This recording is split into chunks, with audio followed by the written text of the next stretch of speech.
Nitrogen के लिए हम यूरिया का बहुत ज़्यादा प्रयोग करते हैं और ये मुख्य स्रोत है या हम कह सकते हैं मुख्य रासायनिक उर्वरक है नाइट्रोजन देने के लिए रासायनिक उर्वरकों में।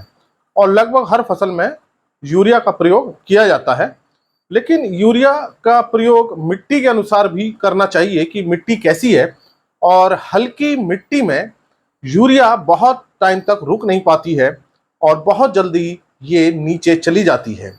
इसका क्या कारण है कि हल्की मिट्टी में यूरिया रुक नहीं पाती है और इसका क्या समाधान हो सकता है? कैसे हम यूरिया को ज़्यादा समय तक हल्की मिट्टी में रोक सकते हैं या हम यूरिया का प्रबंध कैसे करें?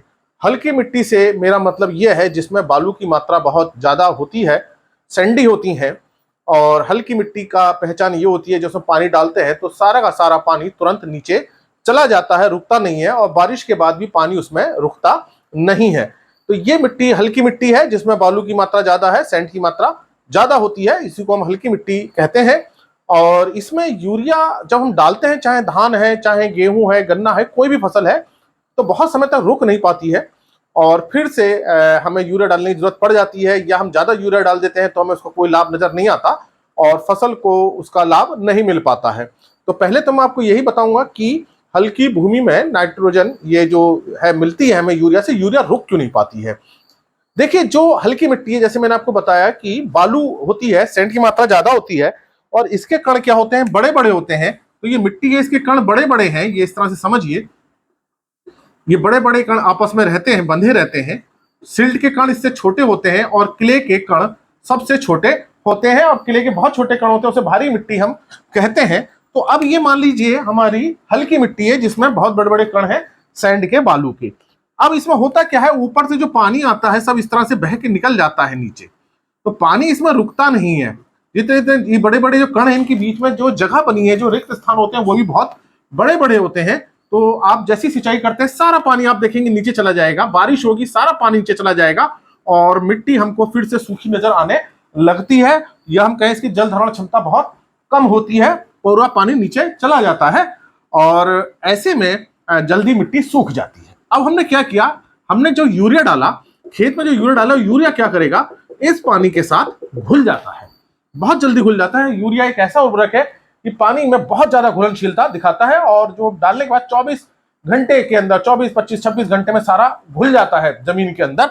और आप तो देखेंगे 6-8 घंटे बाद ही सारा घुल जाएगा, मतलब 24 घंटे बाद तो कुछ बचता ही नहीं है, सारा का सारा पानी में घुल जाता है। तो जब ये पानी में घुल जाता है तो ये पानी के साथ बहने लगता है नीचे, ये मिट्टी के कणों के साथ बंध नहीं पाता है।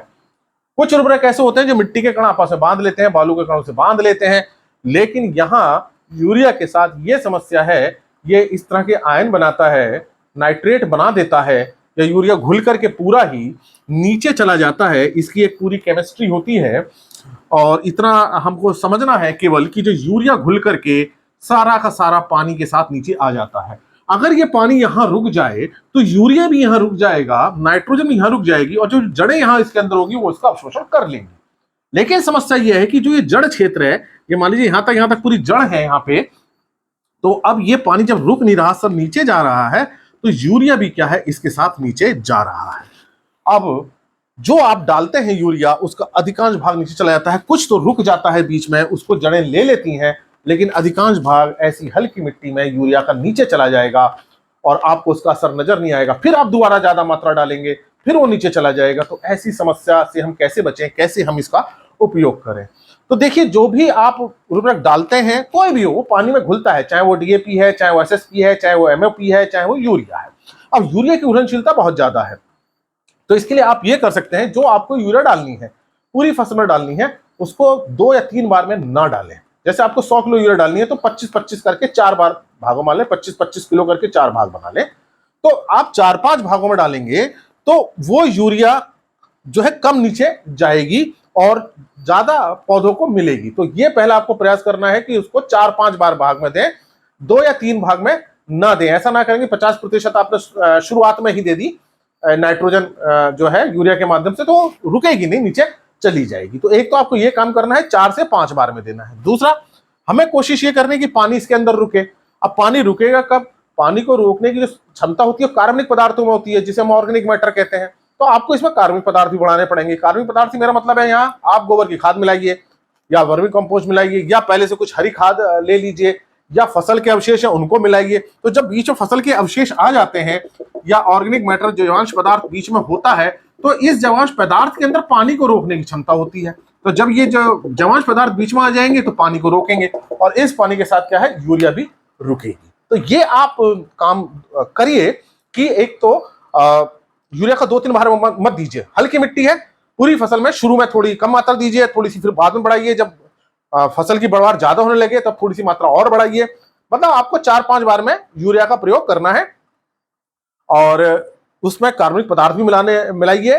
जब भी मौका मिले गोबर खाद मिला दीजिए, वर्मी कंपोस्ट मिला दीजिए और मौका मिलता है तो उसमें हरी खाद भी आप ले सकते हैं। हरी खाद से बहुत ज्यादा जीवांश पदार्थों की मात्रा बढ़ जाती है। तो आपको ये 2 काम अगर आप कर लेते हैं तो आप इसमें यूरिया को रोक सकते हैं कुछ हद तक और पौधों को फिर उसकी उपलब्धता बढ़ जाएगी। तो हमारा काम यह है कि किसी तरह से यूरिया की उपलब्धता जो है पौधों को बढ़ा दें ताकि उसका फसल पे प्रभाव आने लगे और हमारे पैसे की वेस्टेज ना हो।